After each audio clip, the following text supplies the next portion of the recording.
I have a big announcement. I am moving to New Zealand. I'll be leaving soon. I'm planning to stay for about a year. Basically, I visited New Zealand for the first time in March of this year and just absolutely fell in love with the country. Loved all the hikes I was doing, the people, the culture, just a really beautiful part of the world. And I felt like the whole time I was there, everything was telling me I needed to go back. Like, I spent a month there and I felt like I had barely scratched the surface of things to do and see. And then I kept meeting people who were there on what's called a working holiday visa. That's what I'll be doing. And I just kept meeting them over and over and over again. It was like they were checking me into my hostels, they were my tour guides. So I felt like I just kept getting these signs that I had to come back and do it. And then I learned that the max age for that visa is 30. And I turned 30 this year. So I was like, wow, like it's now or never. But at the same time, even though I kept getting all these signs, I felt like I couldn't go because of my dog. I didn't want to leave him for a whole year. So I'll kind of rewind just because I feel like there's a lot of background that's been building up to this moment. So in 2020, I adopted my dog. He was a former racing greyhound and absolutely fell in love with him. At that point, a dog really made sense for me. I was in a stable relationship. I was in a regular job, like had a very kind of like normal, typical life. But in 2022, that all really exploded for me in what felt like the worst possible way then, but ended up being, I think, a really good thing for me. Basically, I was, engaged to be married, and then my fiance at the time, all of a sudden, just a few months before the wedding, even though we'd been together for like 6 years, engaged for 2, he just kept coming up with all these doubts and said he wanted to postpone the wedding because he didn't think we were ready. And I basically was like, no, like, I loved you so much. And I was so confident in us. And I don't know, he just had these doubts. So I was like, no, I want someone who really wants me. We ended things. And then I was supposed to be moving to Denver, Colorado with him after the wedding. And then all of a sudden, I'm somehow finding myself at, I guess I was 27 years old, living with my parents again in a small city in North Carolina. So definitely kind of a downgrade after living in the Washington, D.C. area for years, but that's okay. I had been planning our honeymoon in Argentina, like truly a dream trip that I'd wanted to go on for almost a decade. And so I knew I still had to go. So I went, and then I somehow convinced my job to let me work from Buenos Aires for another month afterwards.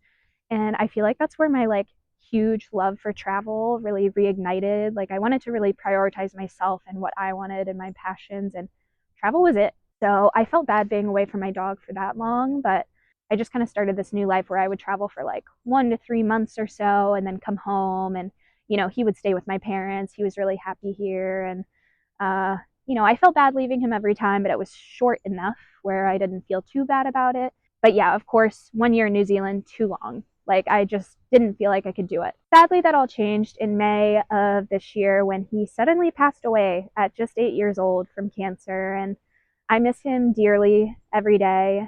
But yeah, I feel like that moment, immediately I knew like if I needed a sign to go to New Zealand, this was the sign. I felt like I'd been getting all those signs back in March when I was there. And then this was like the big one that's like, you don't have anything holding you back. Like I quit my job in January, so I'm only doing this now.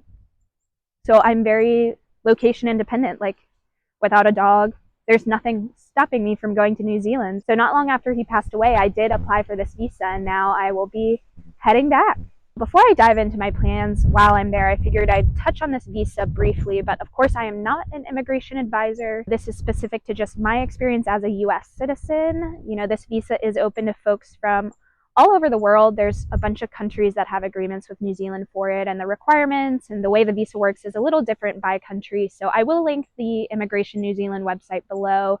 Definitely check that out if you're interested and want to learn more. And I won't get into it too much. If you do want to know more details on the visa, leave a comment below, let me know, and I can always make another video if folks want to to learn more there. As a US citizen on this visa, I get 1 year to live and work in New Zealand. So I can take any job as long as it's not a permanent position. A lot of folks will like pick fruit, work on farms, work in a cafe, work as tour guides. There's all kinds of things you can do on this visa. So it's really nice to have that option because it can help fund your travels while you're there. And like I said, 30 is the max age for US citizens. At first, I wasn't sure if I'd have to apply before I was 30 or how that worked, but I did end up applying a month after I turned 30.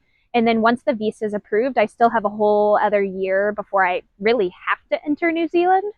So, I could hang out in North Carolina until like next June, which is when my visa was approved, but I'm planning to leave before then.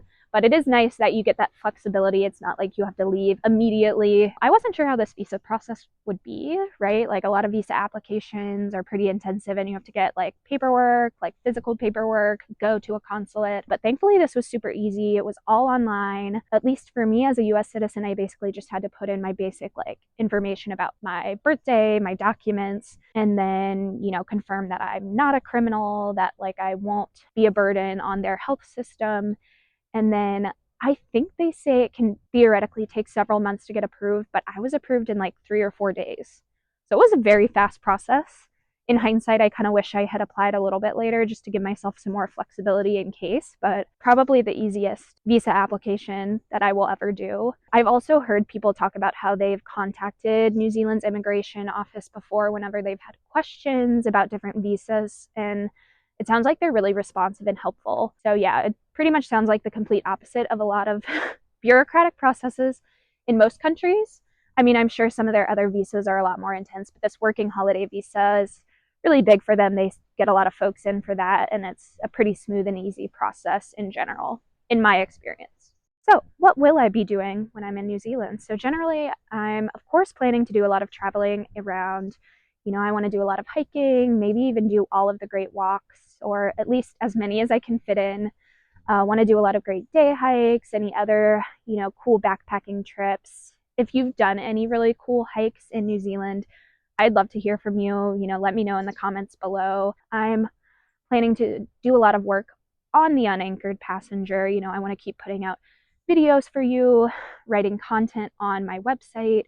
Definitely planning to do a lot on New Zealand, but that doesn't mean I'll be stopping writing about other destinations. I want to keep writing about the Camino de Santiago, Argentina, other places that you all might find helpful. And then I'm also hoping to do some work while I'm there. It is the working holiday visa, so I'll be able to work.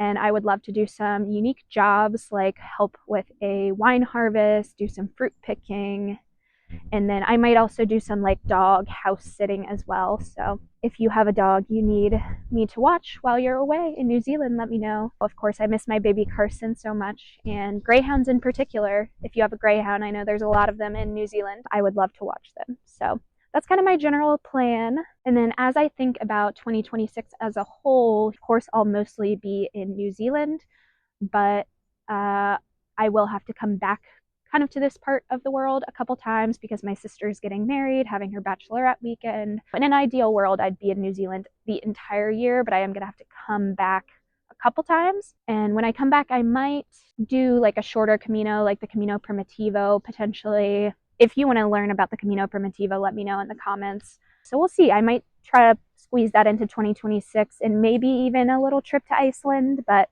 I don't know. I think I'm going to be very into New Zealand and feeling like I don't have enough time, so I'll probably limit the amount of time outside of the country as much as I can. And then after New Zealand, at the end of the year or so, I might go over to Australia. I've never been there. If you have any tips for visiting Australia, I'd love to hear them. Any recommendations on things to do, places to go.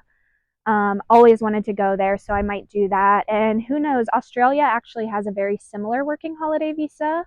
So if I'm really in love with that part of the world and want to stay longer, then maybe I will do Australia's as well, because theirs works similarly to New Zealand's in that I think I can apply while I'm still 30, but then wait a year to enter. So, as long as I apply before I turn 31, I could go by the time I'm done with New Zealand, even though I'll be 31. And after that, who knows? I mean, I am really dying to go back to Argentina and Chile. I'd love to do the O Trek in Torres del Paine National Park in Chile.